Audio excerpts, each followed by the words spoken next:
Colligative property हम लोग पढ़ रहे थे, 4 कॉलिगेटिव प्रॉपर्टी हम लोग को पढ़ना था। पहला था relative lowering of vapour pressure, हम लोग कंप्लीट कर लिया, लॉन्ग टाइप का क्वेश्चन वहां से आता है।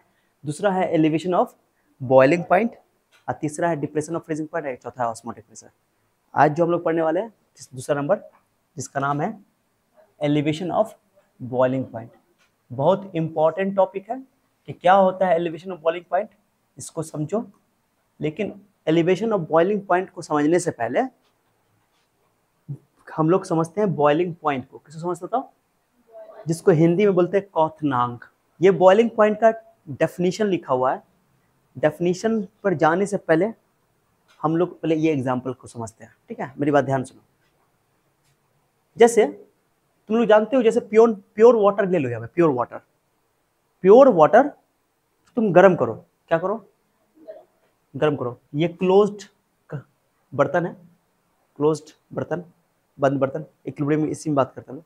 बर्तन को गर्म करोगे तो पानी इसमें गर्म करो, पानी भरे हो तुम गर्म करो, गर्म करते करते करते क्या होगा, एक समय अगर टेम्परेचर धीरे धीरे क्या होगा, बढ़ेगा बढ़ेगा बढ़ेगा बढ़ेगा बढ़ेगा। टेम्परेचर 10 डिग्री सेल्सियस होगा, 20 डिग्री सेल्सियस होगा, 30 डिग्री सेल्सियस होगा, 40 डिग्री सेल्सियस होगा, 50 डिग्री सेल्सियस होगा, 60 डिग्री सेल्सियस होगा, 70 100 डिग्री सेल्सियस जैसे टेम्परेचर होगा, ये पानी यहाँ पर जो है 100 डिग्री सेल्सियस में ये पानी बॉयल करने लगेगा। पानी बॉयल करने लगेगा मतलब क्या, वेपर बनना, माने पानी का बुलबुला बनना स्टार्ट हो जाएगा, ठीक है? वेपर बनना स्टार्ट हो जाएगा, वेपर बनेगा यहाँ पे। तो 100 डिग्री सेल्सियस में ये बॉयल करना स्टार्ट होगा, तो यहाँ पे वेपर प्रेशर बन जाएगा। तो अंदर का प्रेशर धीरे धीरे क्या होगा, अंदर का बर्तन के अंदर का प्रेशर क्या होगा, बढ़ेगा। तो देखो बर्तन का ऊपर जो ढक्कन होता है वो ऊपर भागता रहता है, तो अंदर प्रेशर क्या होगा, बढ़ेगा। बाहर में कितना प्रेशर है, क्योंकि हम लोग धरती पे काम कर रहे हैं, अपनी पृथ्वी पर नॉर्मल कंडीशन में हम लोग धरती पर है, तो धरती पर जमीन पर हम लोग काम गर्म कर रहे हैं पानी को, तो अंदर में प्रेशर बढ़ेगा। अब बाहर में नॉर्मल कितना प्रेशर होता है, कितना प्रेशर होता है, 1 atm।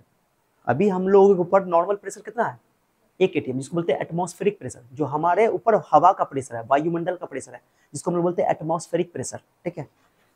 तो एटमॉस्फेरिक प्रेशर 1 atm है, जिसको हम लोग बोल रहे हैं एक्सटर्नल प्रेशर। क्या बोल रहे हैं? जो बाहर से हवा के द्वारा, हमारे एटमॉस्फेयर के द्वारा प्रेशर लग रहा है। अगर अभी कुछ नहीं लग रहा है हमारे शरीर पे, तुम्हारे शरीर पे तो कितना प्रेशर लग रहा है, 1 atm प्रेशर, ठीक है? हाँ, ये प्रेशर धीरे धीरे जब ऊपर ऊंचाई पे जाओ तो वो जो हवा का प्रेशर यानी एटमॉस्फेरिक प्रेशर घटता जाता है, हाइट पे जाकर के, हाइट पर ऑक्सीजन की मात्रा या गैस की मात्रा यानी हवा की मात्रा घट जाती है। लेकिन धरती पर नॉर्मल एक प्रेशर कितना होता है, 1 atm 760 मिलीमीटर ऑफ मरकरी का कॉलम जो होता है उतना प्रेशर लगता है। तो 1 atm को तुम 760 मिलीमीटर ऑफ मरकरी बोल सकते हो, ओके? 11 में बनाया था, ठीक है? ध्यान सुना, इंपॉर्टेंट है। तो जैसे जैसे पानी को तुम गर्म करोगे, क्या करोगे बताओ? पानी को तुम गर्म करोगे, ठीक है? पानी को क्या करोगे, बोलो? गर्म करोगे, बॉयल करोगे, ओके?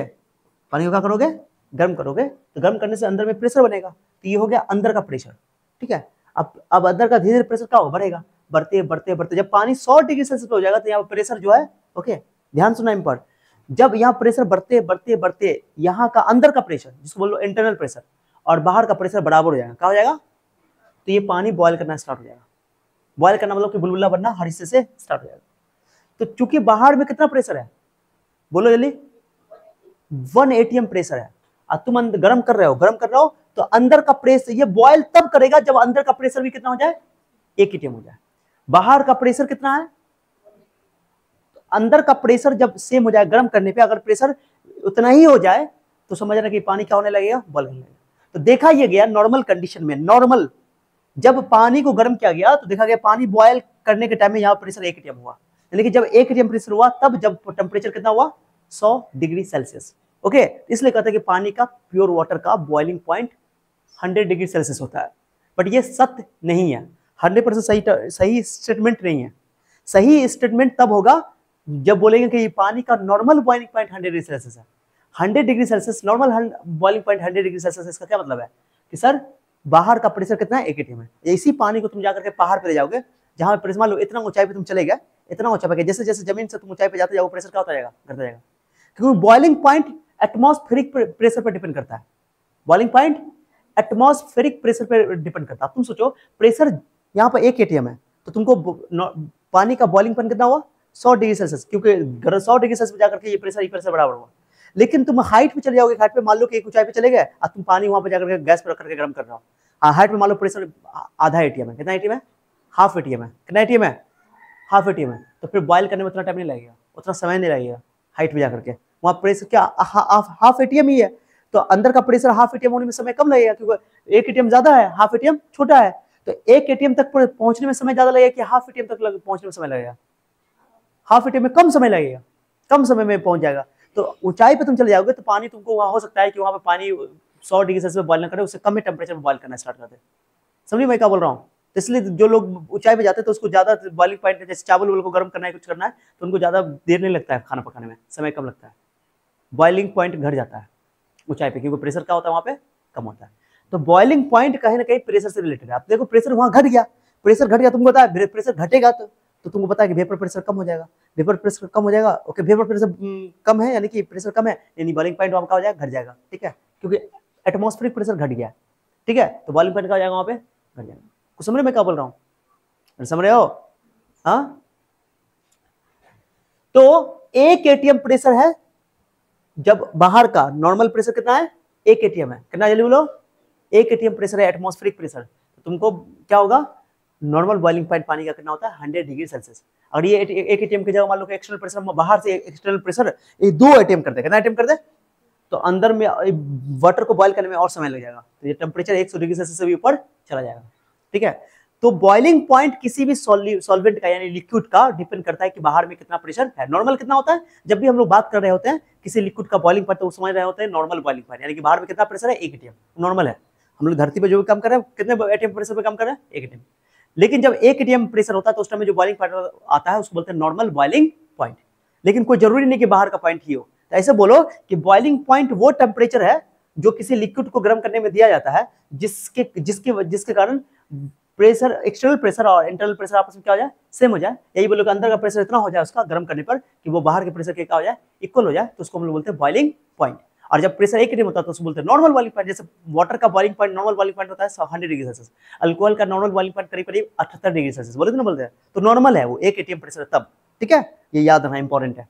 चलो इस समझ में आ गया अच्छे से? तो इसको बोलते हैं नॉर्मल बॉइलिंग पॉइंट जो 100 डिग्री सेल्सियस है। बी किस लिए इस्तेमाल किया गया, बी किस लिए इस्तेमाल किया गया, बॉइलिंग पॉइंट के लिए। टी मतलब टेम्परेचर, पॉइंट लग गया बॉइलिंग पॉइंट यानी टेम्परेचर। आई जीरो मतलब क्या लगा दिया ऊपर जीरो, क्योंकि ये प्योर सॉल्वेंट है, इसमें सॉल्यूशन अभी नहीं बनाया। अब तुम बताओ, इधर दो, जैसे इसमें तुमने चीनी डाल दी, ये चीनी डाल दिया, ग्लूकोज डाल दिया, तुमको पता है कि ग्लूकोज डालने से वेपर प्रेशर क्या हो जाता है, घट जाता है। तुम बताओ, बाहर में तो प्रेशर 1 एटीएम ही है, वो तो कांस्टेंट है, बाहर का प्रेशर क्या है, कांस्टेंट है, लेकिन अंदर का प्रेशर बताओ। अब तुमने चीनी डाल दिया तो अब तो तुम जानते हो कि वेपर प्रेशर घट जाएगा, क्योंकि सॉल्यूट ऐड करने से वेपर प्रेशर घट जाता है। हम लोग ऐसा पढ़ चुके हैं, relative lowering of vapour pressure, कि when a non volatile solute okay is added या dissolve in a volatile solvent, then the vapour pressure of the solution gets lowered, माने वो कम हो जाता है, घट जाता है, डिक्रीज हो जाता है। बताया था ना पिछला लेक्चर में। तो वेपर प्रेशर घट जाएगा तो अब 1 एटीएम प्रेशर को करने में अब तो ज्यादा समय लगेगा, क्योंकि प्रेशर घट गया। प्रेशर बढ़ जाता तो 1 एटीएम होने में तो और कम समय लगता, लेकिन प्रेशर यहाँ घट गया, अब 1 एटीएम प्रेशर करने में इसको और गर्म ज्यादा करना पड़ेगा। तो ऑब्वियसली जब वेपर प्रेशर घट गया तो बॉइलिंग पॉइंट यहाँ पे क्या हो जाएगा, क्योंकि इसको और बाहर के प्रेशर के बराबर करने के लिए तुमको और गर्म करना पड़ेगा। ठीक है, यानी कि बॉइलिंग पॉइंट क्या हो जाएगा, अब इसको नॉर्मल तरीके से सोचो डेली लाइफ के थ्रू। पहले पानी को तुम प्योर पानी को गर्म करोगे तो जल्दी बॉइल करेगा, कि पानी में चावल डालो तब बॉइल करोगे तो ज्यादा टाइम लगेगा। चीनी चावल डालने के बाद या नमक डालने के बाद या ग्लूकोज डालने के बाद तुमको पानी को बॉइल करने में समय ज्यादा लग जाएगा, क्योंकि उसमें तुम पता है कि वेपर प्रेशर घट गया तो बाहर के प्रेशर को बराबर करने के लिए और गर्म करना पड़ेगा। तो जब भी कोई नॉन वोलेटाइल सॉल्यूट ऐड किया जाता है तो वेपर प्रेशर सॉल्यूशन का क्या हो जाता है, घट जाता है। जब सॉल्यूशन का वेपर प्रेशर घट जाएगा तो बाहर के प्रेशर को बराबर करने के लिए उसको और गर्म करना पड़ेगा, तब जाकर के वो बराबर हुआ, तब बॉइलिंग पॉइंट बढ़ जाता है। तो सॉल्यूशन का बॉइलिंग पॉइंट क्या हो जाता है, बढ़ जाता है। सॉल्यूशन का बॉइलिंग पॉइंट, ध्यान करो, सॉल्यूशन का वेपर प्रेशर घट जाता है, और जब वेपर प्रेशर घट गया इसलिए बॉइलिंग पॉइंट बढ़ जाता है। समझाया? अरे समझे? तो जब भी किसी नॉन वोलाटाइल सॉल्यूट को एक वोलाटाइल सॉल्वेंट में ऐड करेंगे, मिलाएंगे, डिसॉल्व करेंगे तो बॉइलिंग पॉइंट बढ़ जाता है। अब मैं तुमको समझा रहा हूँ, एक्सटर्नल प्रेशर तो उतना ही है 760 mmHg यानी कि 1 एटीएम प्रेशर है, लेकिन जैसे तुमने सॉल्यूट ऐड किया, क्या किया, ऐड किया, ऐड करने में वेपर प्रेशर घट गया, अंदर का वेपर प्रेशर घटा, लेकिन बाहर का प्रेशर 1 एटीएम ही है, तो उसको बराबर करने के लिए और गर्म करना पड़ेगा, और गर्म करना पड़ेगा, यानी कि बॉइलिंग पॉइंट बढ़ जाएगा। बॉइलिंग पॉइंट मान लो कि 110 डिग्री सेल्सियस हो गया, तो टीबी मतलब हुआ, टीबी हुआ boiling point of solution. TB किसको बोलोगे, boiling point of solution. TB naught क्या है, boiling point of pure solvent, यहाँ पर वाटर है, लिया एग्जांपल प्योर सॉल्वेंट, 0 लगाने का मतलब प्योर और ये सॉल्यूशन, ठीक है। So this is the boiling point of solution, this is the boiling point of pure solvent. अब दो ये करीब करीब मान लो एग्जांपल के तौर पे इतना सॉल्यूट ऐड कर दिया कि बॉइलिंग पॉइंट इसका बढ़ गया 110 डिग्री सेल्सियस, एग्जांपल के थ्रू हम समझा रहे हैं, एग्जाम में ये नहीं लिखना है तुम्हारे समझाने के लिए। तो 383 केल्विन हो गया और 373 केल्विन, ओके। अब एक एग्जांपल यहीं पे समझाता हूँ, तो कितना चेंज हो गया, कितना बढ़ गया, कितना बढ़ गया, 100 था पहले, अब कितना हो गया पानी, अब कितना होगा सॉल्यूशन का 110 डिग्री, कितना डिग्री सेल्सियस चेंज हो गया, बढ़ गया 10 बढ़ गया, ये 10 को बोलेंगे elevation of boiling point. Elevation मतलब उन्नयन, उन्नति, बढ़ गया, ठीक है। तो ये जो बढ़ना है बॉइलिंग पॉइंट कोलिगेटिव प्रॉपर्टी नहीं है, बॉइलिंग पॉइंट का बढ़ना, चेंज, वो है कोलिगेटिव प्रॉपर्टी। तो इसको बोलते हैं कि 10 से बढ़ा तो डेल्टा टी निकाल दो, चेंज कैसे निकालोगे, टीवी बढ़ा कि टीवी नॉट बढ़ा, टीवी नहीं बढ़ा, सॉल्यूशन का बॉइलिंग पॉइंट बढ़ा कि सॉल्यूशन प्योर सॉल्वेंट का बॉइलिंग पॉइंट बढ़ा, सॉल्यूशन का, तो टीवी में से टीवी नॉट घटा दो। अब वेपर प्रेशर में उल्टा होता था, वहां पर जो निकाले थे हम लोग, क्या चीज याद है, ये loading of vapour pressure, delta P लिखते हैं, लोडिंग ऑफ वेपर प्रेशर क्या लिखे थे, पी नॉट माइनस पी, ये लिखे थे, क्योंकि प्योर सॉल्वेंट का वेपर प्रेशर ज्यादा होता है और सॉल्यूशन का वेपर प्रेशर कम होता है, और यहाँ उल्टा है, प्योर सॉल्यूशन का बॉइलिंग पॉइंट ज्यादा है और प्योर सॉल्वेंट का बॉइलिंग पॉइंट कम है, इसलिए उल्टा होता है, ठीक है। तो जैसे वहां पढ़े थे कि वेपर प्रेशर कोलिगेटिव प्रॉपर्टी नहीं है, लोडिंग ऑफ वेपर प्रेशर भी कोलिगेटिव प्रॉपर्टी नहीं है, relative lowering of vapour pressure colligative property है, वैसा ही बॉइलिंग पॉइंट तुम्हारा कोलिगेटिव प्रॉपर्टी नहीं है। हाँ, एलिवेशन ऑफ बॉइलिंग पॉइंट का बढ़ना, चेंज, कितना चेंज हुआ, वो तुम्हारा बोलो कोलिगेटिव प्रॉपर्टी है। अच्छा, डिग्री सेल्सियस कितना का चेंज है, देखो तो 100 से 110 कितना हुआ, 10 में चेंज हुआ, तो boiling point, elevation of boiling point 10 है, 10 डिग्री सेल्सियस है। अब तुम बताओ, सॉल्यूट तुम और ऐड कर दोगे इसमें, मतलब चीनी तुमने डाला था तो 10 डिग्री सेल्सियस बढ़ गया, तुमने चीनी और डाल दिया, ओके, तो अब बॉइलिंग पॉइंट और बढ़ जाएगा, मान लो कि तुम 115 हो जाएगा, तो तुम्हें ये बात, ये जो तो 15 का चेंज हो जाएगा। तो बॉइलिंग पॉइंट का बढ़ना किस बात पर डिपेंड करता है, कितना सॉल्यूट तुम इसमें ऐड कर रहे हो, तो वो सॉल्यूट के अमाउंट पर डिपेंड करेगा, यानी कि सॉल्यूट के पार्टिकल पर डिपेंड कर रहा है, इसका मतलब ये कोलिगेटिव प्रॉपर्टी है। तो बॉइलिंग पॉइंट कितना बढ़ेगा वो इस बात पर डिपेंड करता है कि कितना सॉल्यूट तुम उसमें मिला रहे हो, इसलिए ये कोलिगेटिव प्रॉपर्टी है। तो बॉइलिंग पॉइंट कोलिगेटिव प्रॉपर्टी नहीं है, बल्कि बॉइलिंग पॉइंट का भरना कोलिगेटिव प्रॉपर्टी है, ओके। तो elevation of boiling point colligative property है, याद रखना इंपॉर्टेंट है, ठीक है, समझा गया। तो बताओ बॉइलिंग पॉइंट है क्या। अच्छा, एक चीज यहाँ पे और गौर कर लो, हमने टेम्परेचर यहाँ पे प्योर सॉल्वेंट का बॉइलिंग पॉइंट 100 डिग्री सेल्सियस लिया, डिग्री सेल्सियस में, ये भी डिग्री सेल्सियस में, घटाओगे 110 में से 100 घटाओगे 10 बचेगा, 10 डिग्री सेल्सियस।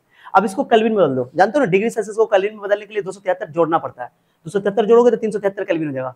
तो ये बोल सकते हो कि पानी का normal boiling point 100 degree Celsius होता है, ओके। नॉर्मल बॉइलिंग पॉइंट का मतलब हुआ कि बाहर का जो प्रेशर वो 1 atm है, ओके, और उसको तुम केल्विन में बोलोगे तो बोलोगे 373 केल्विन, क्या बोलोगे, और यहाँ पर 110 डिग्री सेल्सियस है, 273 जोड़ोगे तो 383 केल्विन होगा। अब इसमें चेंज देखो, 383 को 373 में घटाओ, 383 में से 373 घटाओ 10 केल्विन, मैंने चेंज जो है 10 डिग्री सेल्सियस ये भी है और 10 केल्विन ये भी। चेंज की यूनिट ऐसा नहीं कि तुमको बोला जाए कि बताओ बॉइलिंग पॉइंट में एलिवेशन कितना हुआ, कितना का चेंज हुआ, तो बोलो 10 डिग्री सेल्सियस। अब केल्विन में बोलना होगा तो यूं नहीं बोलोगे सर 273 जोड़ दीजिए, 10 डिग्री सेल्सियस में 273 जोड़ दीजिए 283, नो, चेंज उतना ही रहेगा। 10 डिग्री सेल्सियस में बोलो या 10 केल्विन बोलो, बात सेम है, क्या कि तुम्हारे सामने 373 383 में 373 घटाओ 10 केल्विन रहेगा। तो टेम्परेचर को चेंज करने में, जैसे कि डिग्री सेल्सियस को केल्विन में बदलने के लिए 273 जोड़ते हैं, लेकिन चेंज में सेम वैल्यू रहेगा, वो चेंज नहीं करना, जैसे क्योंकि ये 10 डिग्री सेल्सियस का चेंज है, बढ़ा है, तो केल्विन में भी उतना ही बढ़ेगा, ऐसा नहीं कि 273 में जोड़ दोगे, ऐसा गलती नहीं करना। तो टेम्परेचर में जो चेंज होगा, चाहे तुम डिग्री सेल्सियस में लिखो चाहे केल्विन लिखो, वैल्यू सेम लिखना पड़ेगा, चेंज नहीं करना है। भेजा में गया, हाँ। तो ये तुम्हारे सामने एक छोटी सी बात से बता दिया, बहुत इंपॉर्टेंट बात है।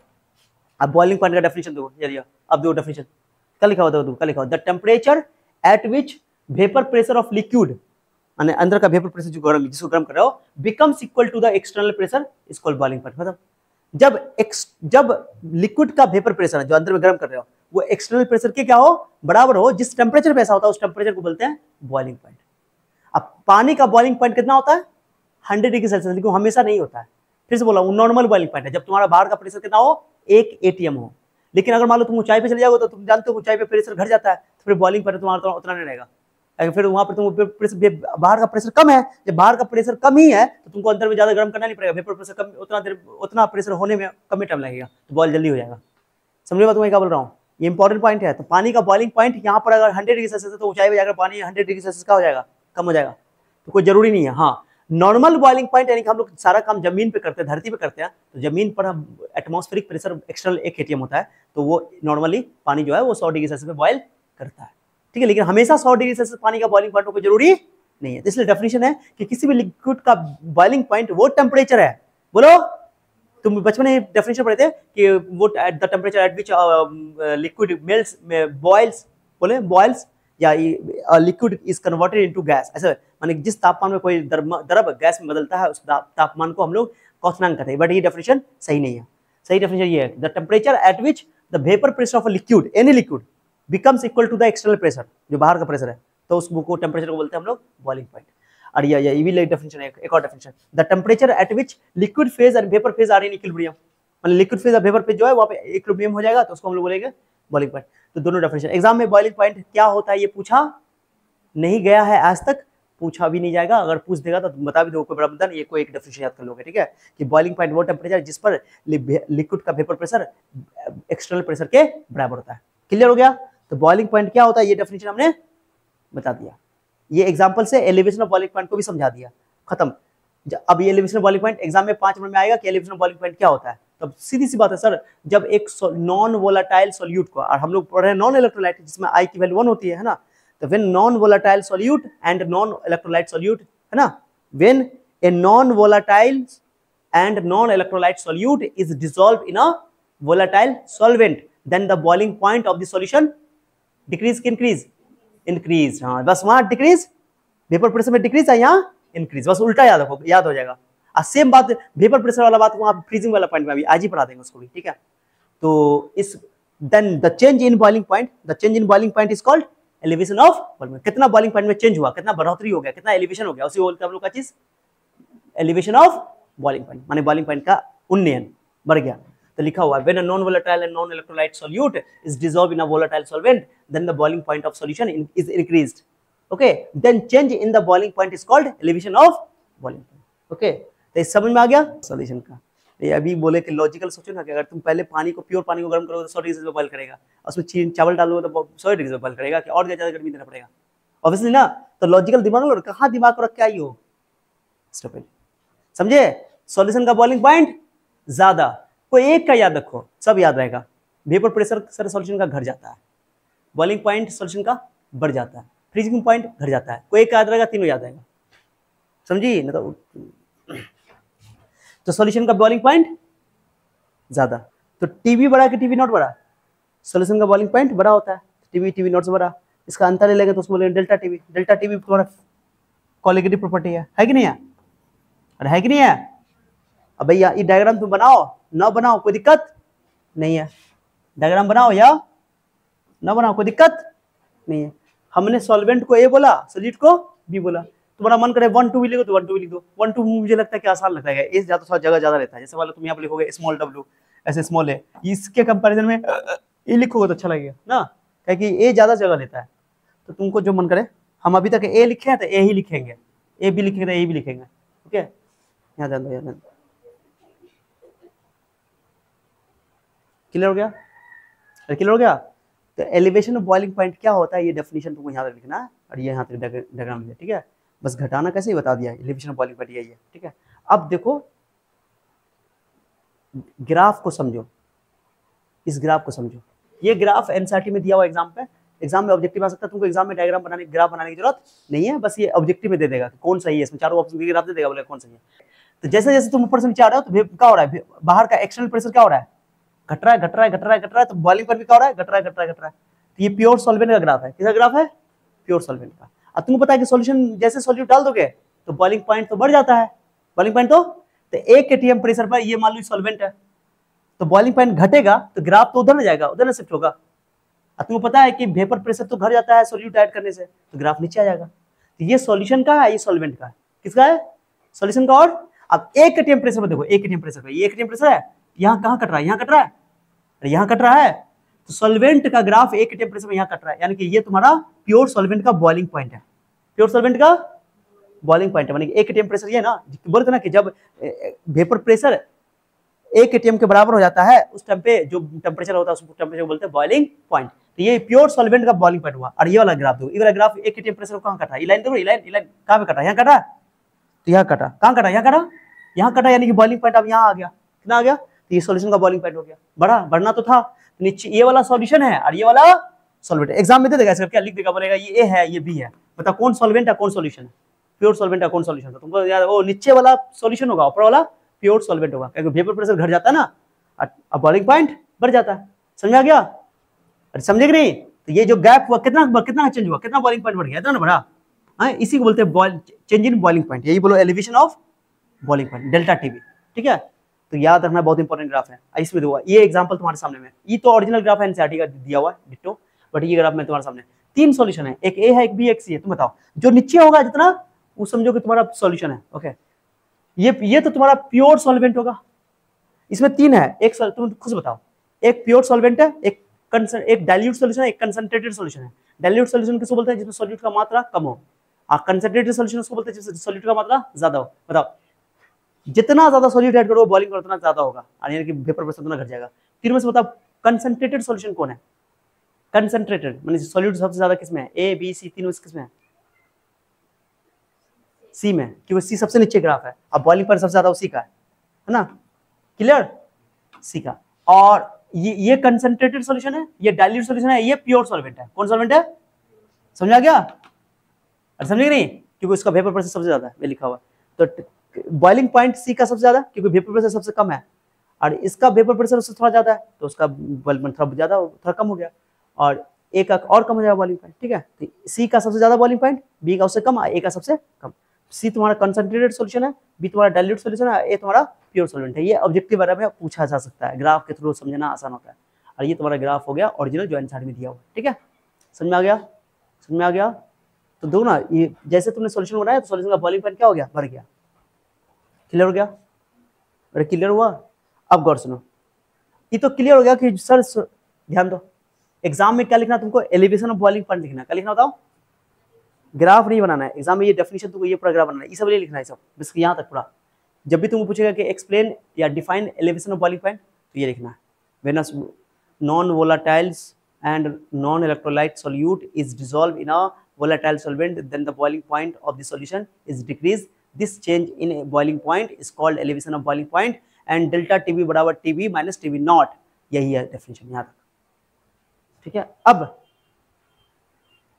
ये ग्राफ बना रही है एग्जाम में। अब क्या है सर, एग्जाम में एक बच्चा ना, एक बार सुनना अच्छा से, बच्चा कंफ्यूज हो गया था, एग्जाम में कई बार पूछा है कि एलिवेशन ऑफ बॉइलिंग पॉइंट को एक्सप्लेन करो, और एक एलिवेशन ऑफ बॉइलिंग पॉइंट का राउल्ट्स लॉ को एक्सप्लेन करो, राउल्ट्स लॉ को। आपको बच्चा बोला Raoult's law sir, Raoult's law वहां पर सर वेपर प्रेशर वाला में, ये राउल्ट्स लॉ यहाँ कैसे पूछ देगा, यहाँ पूछ रहा है एलिवेशन ऑफ बॉइलिंग पॉइंट, फिर बाद में बोल रहा है राउल्ट्स लॉ को एक्सप्लेन करो, तो बोल रहा है एलिवेशन ऑफ बॉइलिंग पॉइंट का राउल्ट्स लॉ को एक्सप्लेन करो। ओके, तुमको खाली राउल्ट्स लॉ बोले या लॉ बोले समझना कि ये लिखना है जो लिखा हुआ है यहाँ पे, वो वाला राउल्ट्स लॉ नहीं लिख दोगे।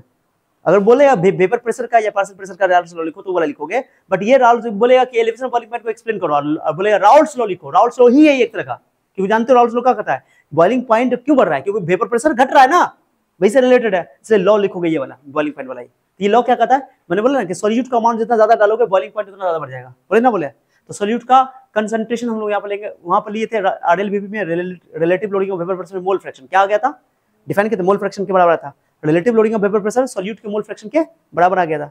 बट यहाँ पर हम बोलेंगे कि जितना ज्यादा सॉल्यूट का मोलालिटी होगा, क्या होगा, मोलालिटी, क्योंकि मोलालिटी टेम्परेचर पर डिपेंड नहीं करता है, मोलालिटी करता है, क्योंकि मोलालिटी में क्या, मोल्स ऑफ सॉल्यूट बटा moles of solvent, okay, moles of sorry wait of solvent in KG, याद है, मोल्स ऑफ सॉल्यूट अब बट्टा divided by weight of solvent in KG, याद होगा सॉल्यूट इसका मोलालिटी का डेफिनेशन। तो जितना ज्यादा सॉल्यूशन का मोलालिटी होगा, सॉल्यूशन का मोलालिटी होगा, यानी कि सॉल्यूट का अमाउंट उसमें जितना ज्यादा है उसका एलिवेशन ऑफ बॉइलिंग पॉइंट उतना ज्यादा होगा। तो elevation of boiling point is directly proportional to the molality of the solution, यही रूल। ओके, क्या बोलोगे, the elevation of boiling point is directly proportional to the molality of the solution, यानी कि उसमें जितना सॉल्यूट होगा, मोलालिटी मतलब molality ज्यादा मतलब सॉल्यूट ज्यादा, यानी कि उसका बोलो बॉइलिंग पॉइंट में एलिवेशन उतना ज्यादा होगा, यानी बॉइलिंग पॉइंट उतना ज्यादा बढ़ जाएगा। ठीक है, तो elevation of, repeat, elevation of boiling point is directly proportional to the molality of the solution, या delta TB is directly proportional to m, लिख दिया, प्रोपोर्शनलिटी से हटाएंगे तो के भी लगाएंगे, माने एक कांस्टेंट लगाएंगे।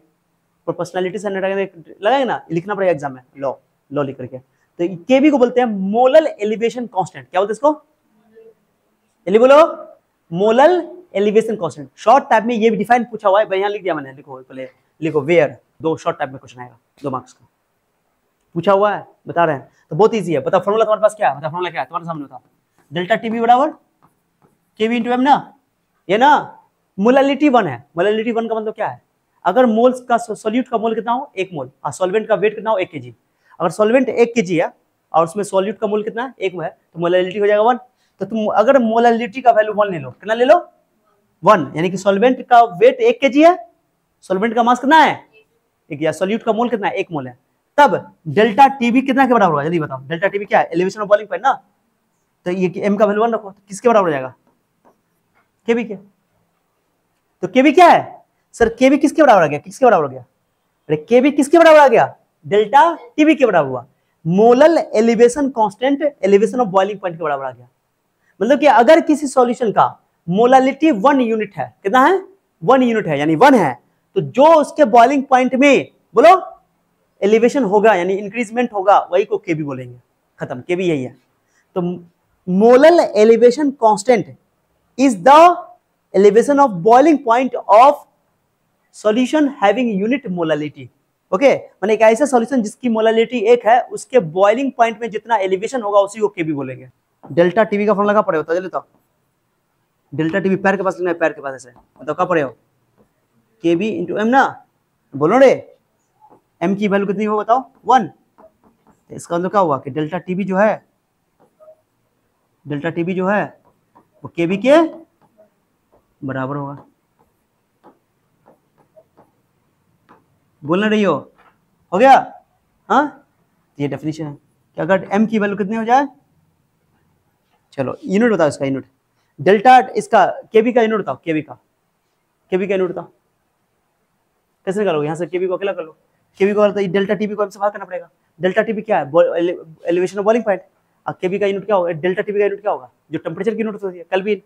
केल्विन लिखो या डिग्री सेल्सियस लिखो, केल्विन लिख देता हूँ, केल्विन। केल्विन है, ये मोलैलिटी को बोलेंगे मोलल। क्या बोलेंगे? मोल। तो इसका यूनिट होता है, यूनिट एमसीक्यू में, unit of KB, unit of KB is kelvin पर मोलल। क्या बोलोगे? बोलो केल्विन पर मोलल। क्या लिखा हो? जल्दी बोलो। किलो पर मीटर नहीं बोलते ना, केल्विन पर मोलल, या इसको ऐसे लिखते हैं, मोल, मोलैलिटी को क्या बोलते हैं? मोल पर केजी, याद है? मोल पर केजी, इसको ऐसे लिखते हैं, मोल पर केजी। तुम दो मोल पर केजी रखोगे नीचे मोल, केजी ऊपर चला जाएगा, तो केल्विन केजी, बोलो केल्विन केजी पर मोल। अरे ऐसे लिखो ना, केल्विन। अब मोलैलिटी को, मोलल को क्या बोलते हैं? मोल पर केजी, है ना, बोलते हो ऐसे। केजी नीचे से ऊपर जाएगा, प्लस हो जाएगा, तो केल्विन केजी पर मोल, केल्विन केजी ये इसका यूनिट है। केबी की यूनिट हो गई या तो केल्विन पर मोलल, बोलो लिख लेना लैंग्वेज में, यहाँ पर केल्विन पर मोलल। क्या बोलोगे इसको? केल्विन पर मोलल। इसको बोलोगे केल्विन केजी पर मोल, दोनों यूनिट है, ठीक है। अच्छा, केल्विन की जगह डिग्री सेल्सियस लिख दो तो काम चल जाएगा, ठीक है, कोई दिक्कत नहीं। क्लियर हो गया? तो क्लियर हुआ? केल्विन केजी बोलो पर मोल। इसको क्या बोलोगे? केल्विन पर मोलल। कैसे आया यूनिट? कैसे आया? यहां से बताओ, यहां से केबी को अकेला करो, केबी को अकेला करो, क्या हुआ? डेल्टा टीबी बट्टा एम। तो डेल्टा टीबी ये तुम्हारा केल्विन टेम्परेचर है, केल्विन लिख दो, केल्विन। और सब मोलैलिटी को मोलल ही लिख दो, केल्विन पर मोलल हो गया। केल्विन पर मोलल तो लिख दिया। अब मोल की जगह तुम्हारा चाहो मोल पर केजी लिख दो ऐसे। अब ये केजी पर जाएगा तो माइनस से प्लस हो जाएगा, केल्विन केजी पर मोल वैल्यू, केल्विन केजी पर मोल। समझ में आ गया? अरे समझ में आया? ये हो गया केबी का यूनिट। किसका यूनिट हो गया? बताओ। केबी का यूनिट हो गया। ओके, वो क्वेश्चन में अगर क्वेश्चन बनाना होगा ना, तो तुमको कहा है कि केबी का वैल्यू क्वेश्चन में दिया रहेगा। अलग अलग सॉल्वेंट के लिए केबी की वैल्यू अलग अलग होती है, सॉल्वेंट के नेचर पर डिपेंड करेगा। अलग अलग सॉल्वेंट के लिए केबी की वैल्यू अलग अलग होगी। और जैसे कि वाटर के लिए रटना नहीं है, याद मतलब कि क्वेश्चन में दिया रहेगा तुमको। मैं एग्जांपल दे बता रहा हूँ। फॉर वाटर के लिए केबी की वैल्यू जो होती है वो 0.52 होती है, 0.52 केल्विन पर मोलल, या बोलो केल्विन केजी पर मोल, ठीक है। केल्विन केजी पर मोल, केल्विन केजी पर मोल को मैं ऐसे लिख रहा हूँ -1 करके ऐसे, कोई दिक्कत? हाँ, केल्विन केजी पर मोल केबी वाटर के लिए 0.52 होता है, ठीक है। वाटर के लिए केबी की वैल्यू 0.52 केल्विन केजी पर मोल होता है और बेंजीन के लिए केबी की वैल्यू 2.53 केल्विन केजी पर मोल होता है। ये एनसीईआरटी का डेटा दिया हुआ है, तो ये वैल्यू याद करने की आवश्यकता नहीं है, न्यूमेरिकल में ये तुमको ऑलरेडी दिया रहेगा, न्यूमेरिकल भी इसमें करवाएंगे। मोलर एलिवेशन कांस्टेंट का एनसीईआरटी में एक और नाम रखा गया है, मैंने दिया हुआ है इबुलियोस्कोपिक कांस्टेंट। क्या नाम इसका? इबुलियोस्कोपिक कांस्टेंट। ये नाम दूसरा पता होना चाहिए, क्योंकि एग्जाम में और बोल देगा कि डिफाइन इबुलियोस्कोपिक कांस्टेंट, तो तुम तो बुलबुलिया करती रहोगी, है ना? क्या बुलबुलिया तो नहीं करोगे, वहां पे तो रुके नहीं, मुंह देखती ना रहोगी। तो जब तक तुमको नाम ही नहीं पता रहेगा तो आंसर का लिख पाओगे? तो जबकि तुम ऑलरेडी तुमको याद है, मालूम मोलर एलिवेशन कांस्टेंट का डेफिनेशन याद है, और तुमको पूछ दिया इबुलियोस्कोपिक कांस्टेंट को एक्सप्लेन करो, डिफाइन करो, तो तुम तो कहोगे यार नया नाम आ गया, जबकि एनसीईआरटी की बुक में दिया हुआ है ये नाम। ठीक है, अब इधर देखो अब हम लोग इसका बोले थे ना कि हर कॉलीगेटिव प्रॉपर्टी का मकसद क्या है, उसकी हेल्प से, उसका एप्लीकेशन सबसे बड़ा एप्लीकेशन, उसकी हेल्प से सॉल्यूट का मॉलिक्यूलर वेट निकाला जाता है। तो चलो पहले करते हैं। चलो आप यहाँ पर लिखेंगे सॉल्यूट का मॉलिक्यूलर वेट, है ना, कैलकुलेशन ऑफ या डिटर्मिनेशन ऑफ, जो बोलना है, calculation of molecular weight of solute, molecular weight of solute की solvent. You both guys are disturbing me, okay?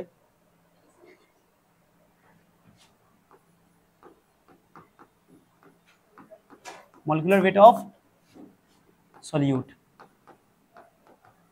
solute को हम स्मॉल w से लिखेंगे वेट को, और solute को b से लिखेंगे। किस लिखेंगे बताओ? b से लिखेंगे, w b पता है तुमको, न भी लिखोगे चलेगा, लास्ट में लिख दो सब सिंबल। ओके चलो, एग्जाम में ये भी पूछा जाता है लॉन्ग टर्म में, है ना, बोलेगा कि कैलकुलेट करके दिखाओ कैसे डेरिवेशन करोगे, फार्मूला ड्राइव करेंगे।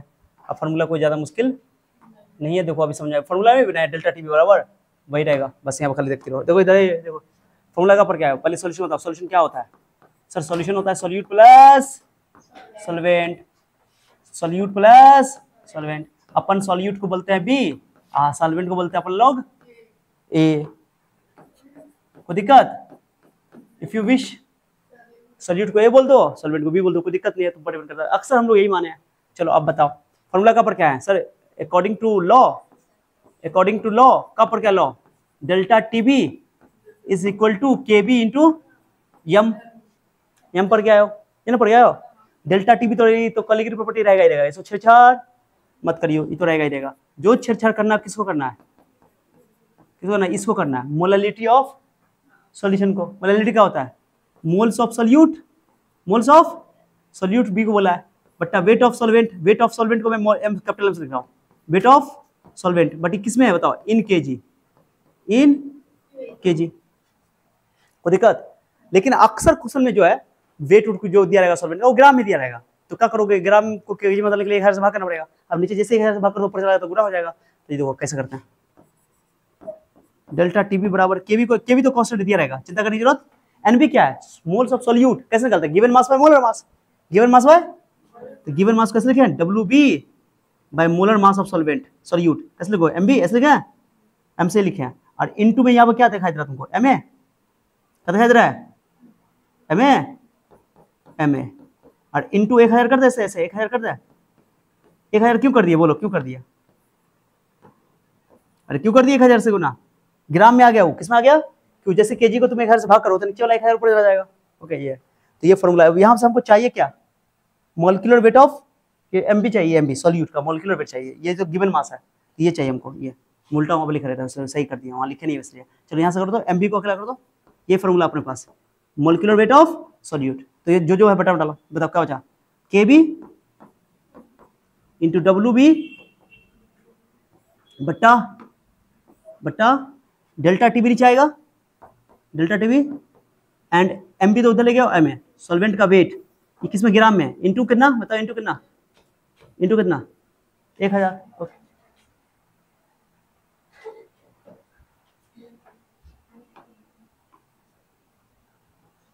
ओके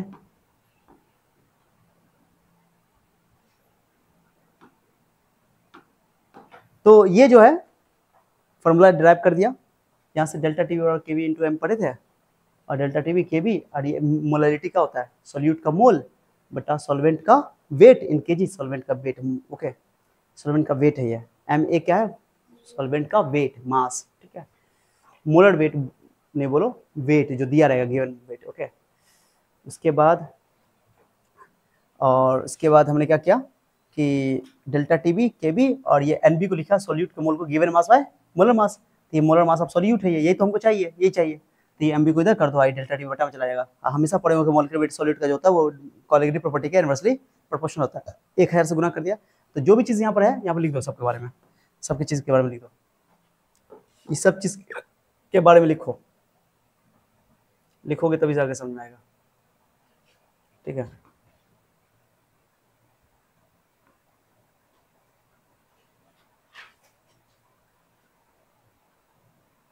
ठीक है, आ जाओ इधर देखो, यहाँ लिख दो वेयर एमबी क्या है बताओ, molecular weight of solute, molecular weight of solute, इधर देखो, ठीक हो जाएगा। उसके बाद एम ए क्या है, बट इन ग्राम, इसमें बताओ ये इन ग्राम, ठीक है, सुन लियो।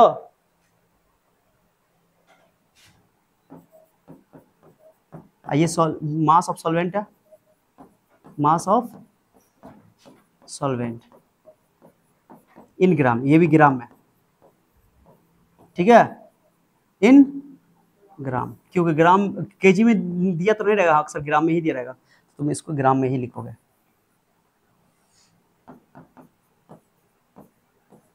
ठीक है। बाकी और सब के भी तो कुछ मोलर एलिवेशन कांस्टेंट तो बता ही दिए, डेल्टा टी भी तुम्हारा एलिवेशन बॉइलिंग पॉइंट है, और बाकी सब बता ही दिया है, खैर ओके, तो ये चीज़ है यहाँ पर क्लियर हो गया, तो ये डेरिवेशन हो गया तुम्हारा। और एक छोटा सा फॉर्मूला है, ये तुम्हारे आंसर में दिया हुआ है, इसका चिंता मत करो, न भी लिखोगे चलेगा, के बी आर तो जानते हो universal gas constant, delta T B pure solvent का बॉइलिंग पॉइंट स्क्वायर बटा ये लेटेंट हीट ऑफ, इसको बोलते हैं लेटेंट हीट ऑफ वेपराइजेशन, क्या बोलते हैं इसको, लेटेंट हीट ऑफ वेपराइजेशन, उसको ऐसे डब्ल्यू ऐसे भाग भी कर देता है, चलता है, ओके, डब्ल्यू ऐसे, और ये सब लिखा था, ये सब नहीं पूछा जाएगा, ये आंसर में एक्स्ट्रा दिया हुआ है, ठीक है, टेंशन मत लेना। बाकी तुम्हारा मेन जो काम था हम कर दिया, तुमको एग्जाम में एलिवेशन बॉइलिंग पॉइंट आएगा, तो ये लिखोगे पूरा एक्सप्लेनेशन के साथ, उसके बाद ये ग्राफ बनाने की जरूरत नहीं, एमसीक्यू में आ सकता है ग्राफ का क्वेश्चन, ये लॉ लिखना है यहाँ तक, वहाँ तक लिखना है, ये अलग से शॉर्ट आपका क्वेश्चन होगा, ओके।